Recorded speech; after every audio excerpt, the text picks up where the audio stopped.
Welcome to Our Girl Relationships. We talk about the problems people face in their day to day lives. Let's start with the video. I barely have any memories of my bio mom. She passed away due to an accident when I was very young. So, all my life, I've considered my stepmom, my dad, and my stepbrother, Adam, to be my only family. It was my stepmom, especially, who made me realize that family really went way beyond blood. She treated me like her own, even since my dad and her started dating when I was around a year and a half. My happiness just got 2 times more when she gave birth to Adam. From the get go, my parents made sure to let me know that Adam and I both should mean beyond blood to each other. That is how our relationship always was, or so I thought. That is what makes everything that happened feel so surreal, so shocking, and straight up a lie. Adam was my best friend, man. We were known as the troublemakers in school, the duo, and the siblings everyone knew had a bond that was stronger than ever. It was during high school itself that I also met Kayla. Kayla and I met at the art class we used to share. We bonded over the fact that I hated art, and she tried to convince me to start loving it. It was so great. We eventually realized how much we liked each other and began dating. Life seemed as normal as it possibly could be. We all got along great, and I really thought I was living the life. Fast forward to now, I've graduated college and so has Kayla. We live together in this apartment in the city just an hour away from my parents' place. Adam lives with my parents because his university is really close to the place where my parents live. Adam and I are still very close, but things have changed after all these years, of course. I'd be lying if I denied the fact that our personalities haven't gone into completely different directions. Adam has sort of become the rowdy, loud, funny, extroverted, living the party life kind of dude. All throughout high school, he was also the kind to jump from one relationship to another, never committing into one kind of dude. Currently, though, he's in one of his longest relationships, dating a girl named Ashley. Now, I never saw anything wrong with his lifestyle choices or even something to worry too much about. However, this change is something that had gotten him much closer to my dad because apparently, in the words of my dad, he's proud of the fact that Adam is living the college life he did, unlike me, who always stayed cooped up in my dorm room. None of it bothered me. To me, this was all just friendly banter. But man, I was very soon to find out that this friendly banter was the red flag I should have been looking for all along. Unfortunately, though, I didn't, and this is where it has gotten me. It started falling apart last week. You see, I support my family financially a lot. My parents both have minimum wage jobs after they lost the ones they had during the pandemic. As a result, they couldn't really pay for Adam's tuition either. I've taken up a lot of the load of my family's finances. I have no problem with that. So when last week my dad sat me down and talked about his declining health and how he had visited a doctor who recommended him taking a whole bunch of tests, I heard him out. I was already stressed out because things were seeming off with Kayla and my work being too tiring. So I simply listened to him vent and told him that I'd hand him the money the next time I visited for dinner. I ranted out my feelings to him about my stress and my issues with Kayla. My dad heard it all, gave me a pat on, and told me that everything will be fine. It was comforting, and honestly, I'm still reliving the moment because I was soon going to find out that it was the last time I saw my dad in his eyes with respect. Well, unbeknownst to me that my life was technically going to fall apart, I simply just returned home that day as usual, and Kayla and I immediately got into this huge argument over me forgetting to get something that she had told me to. The argument was extremely explosive, and that too for absolutely no reason. I can still vividly remember how Kayla had avoided me that entire night. She stayed, clung to her phone, avoiding eye contact with me and going to a different room whenever I tried to talk to her. I don't even know if she was trying, but she made it so obvious that she was either talking about me or was up to no good. I feel like something that night started taking over me too. My tolerance towards her began to reduce. Her inability to communicate started to annoy me. The curiosity took over me completely, and although I started to hate what was becoming of me, I just knew I had to snoop into her phone. The moment I guessed her extremely hard password, I expected to find nothing that serious except for maybe a couple of texts to her friends venting about me. But that was far from it. I sat down in the living room as she was asleep, began snooping, and initially found nothing. Her iMessages were practically clean. It was her WhatsApp, though, that had what I was looking for. The moment I opened the app, I was greeted by a group chat named Hotel for 10:03:22. My stomach immediately dropped. It started to click to me that Kayla had first lied to me about what she was doing on that day. Still, I took a deep breath and opened the group chat, just hoping that once again things were innocent. Needless to say, they were absolutely not. The group chat was between Adam, my dad, and her, discussing all sorts of things. Money, hotel rooms, Adam and Kayla, Kayla and I. The last message that my dad left said it all to me, though. It simply said, "I have arranged for the money." That fool, like always, had absolutely no idea about anything. The message had laughing emoji reactions. I immediately knew what it was all about. It was at that moment that I felt that my world had come crashing down. It wasn't just my world, though. I knew that unfortunately, my stepmom and Adam's girlfriend would have their world shaken up too.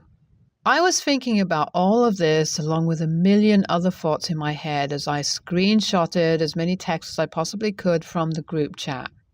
It was from there itself that I found out these sick MFSs were trying to plan a 3-year anniversary for Adam and Kayla, as that's how long it had been since they began their affair. I was sick to my stomach.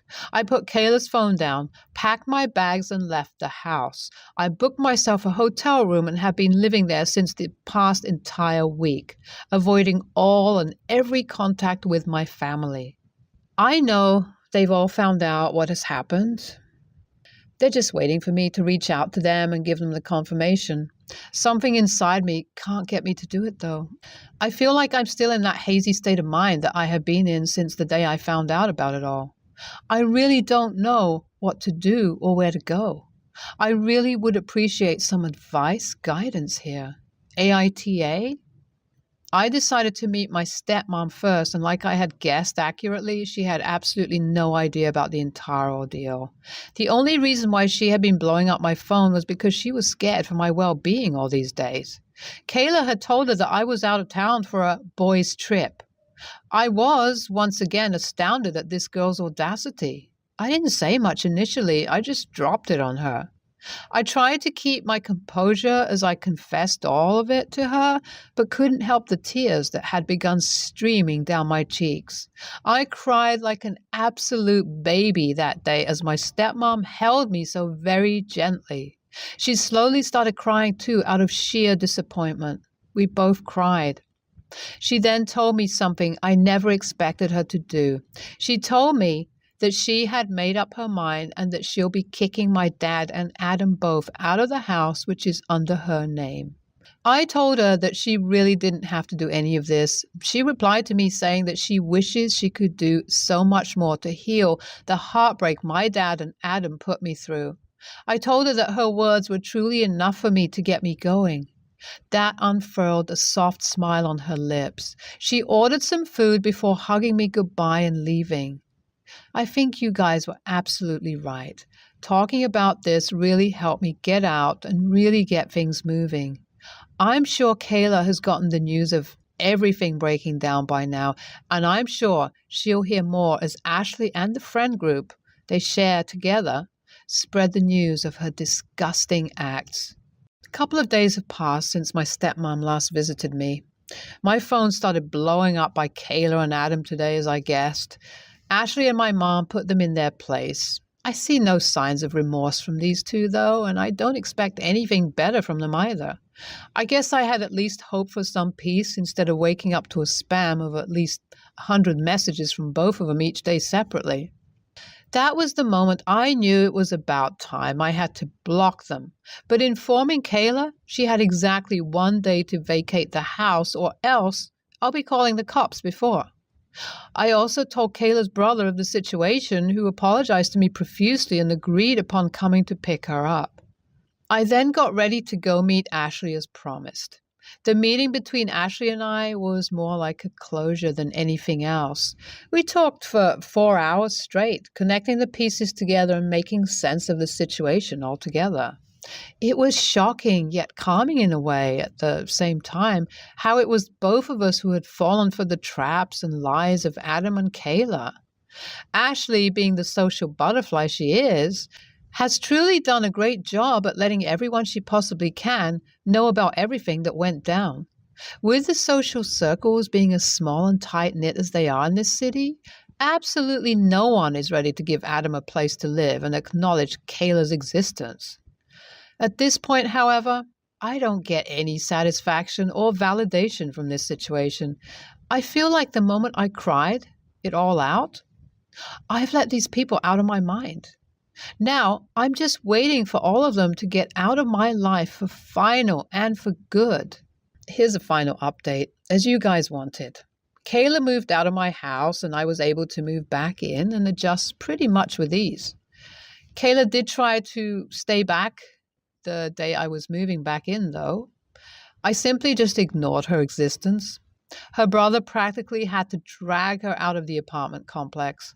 I honestly felt bad for him because it seems like this is just the more beginning of Kayla's craziness. As for Adam and my dad, they're currently living in a matchbox apartment as my stepmom kicked them out of her house. Adam has almost no friends left in college and is also struggling with the tuition fees, as my stepmom refuses to give him aid in all and every manner possible. His grades, which were already low previously, have dropped even further. It's not just Adam, though. My stepmom also went as far as filing for a divorce from my dad, who has avoided me like I'm the Satan himself ever since this situation took place. My stepmom's decisions were honestly shocking to me, but also something that made me admire her more than ever.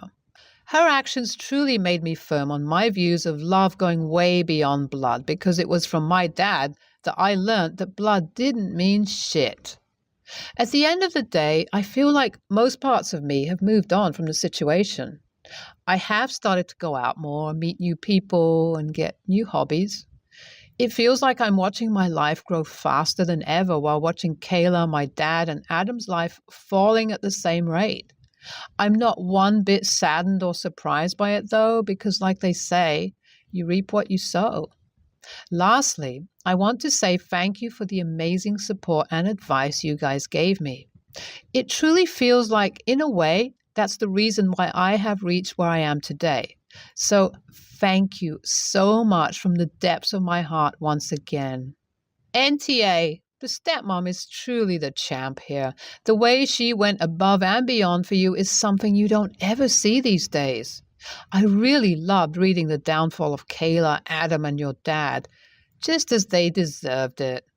If people like your dad and stepbrother exist, people wouldn't ever need enemies. Good on you and your stepmom for kicking them to the curb. NTA. I, 25, male, turned 25 this past Monday. To celebrate, I planned to have dinner with my family and then go out to a bar with friends. My dad loves to cook, so I asked if he could just make something he knew I liked. I didn't care what. When I got to my parents' house, I found my brother, 23, male, and his girlfriend, Nadia, 22, female, had decided to cook for us instead. Okay, fine. And they've decided to cook dishes Nadia chose instead of my favorites. All right, a bit annoying, but whatever.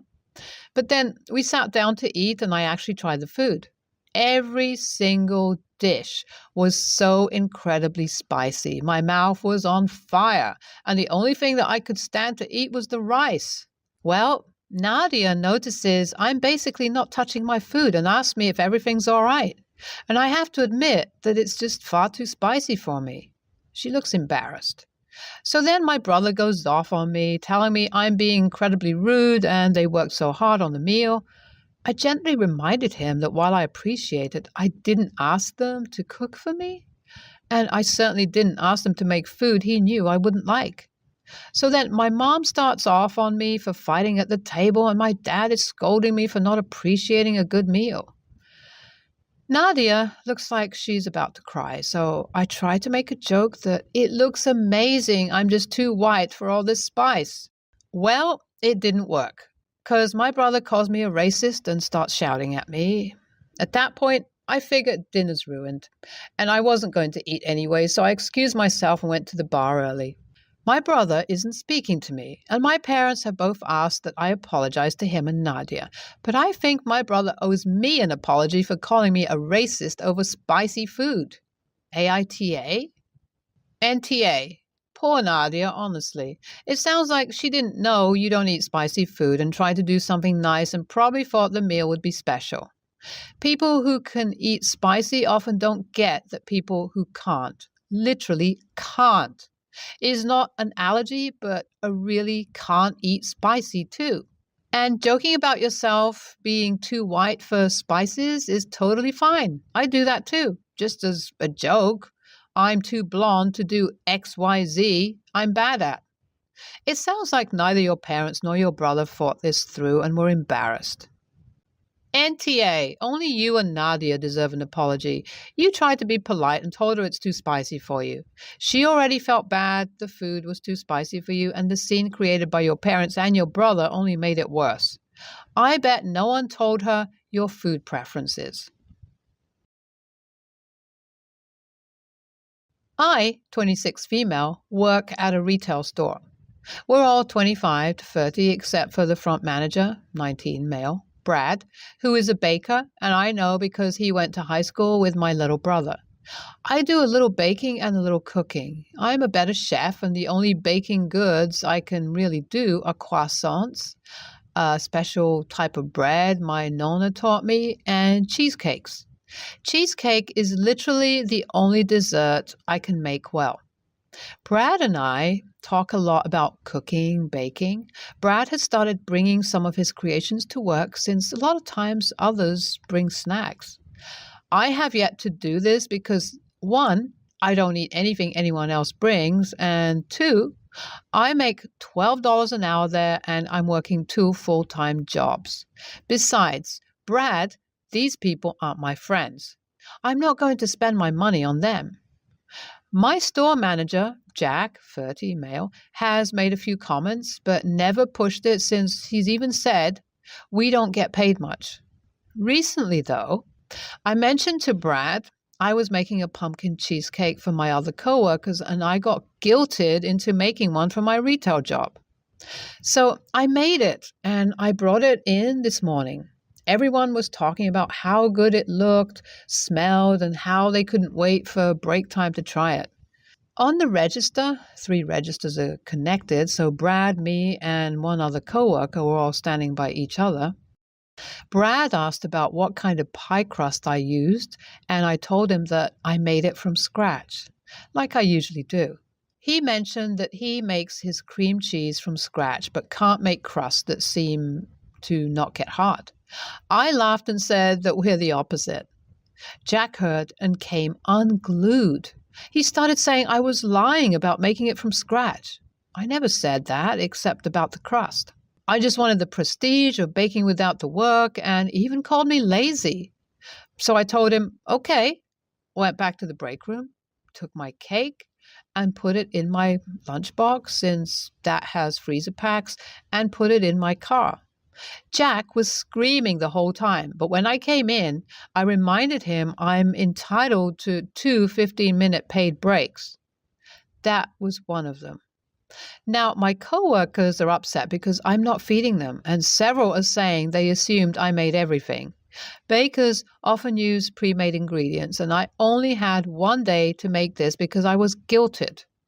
I didn't want to in the first place. I feel like if I'm doing them a favor, they should shut up and be happy. Brad is the only one who agrees because he says he often uses pre-made components. AITA? People were agreeing with him as he was saying it before I took the cake out. If it was just him, I'd have probably just left it and not brought anything else again. Also, Brad and I are the only two who bring in things we actually make. Everyone else brings in store-bought stuff. I don't care though because I don't eat it. There's nothing wrong with store-bought snacks.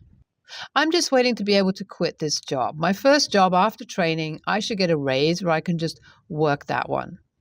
HR is garbage. Jack is usually nice to me, but apparently he has some issues with our regional manager and acts out after they talk. NTA, very few people make cream cheese from scratch, so what the hell is his problem? Jack sounds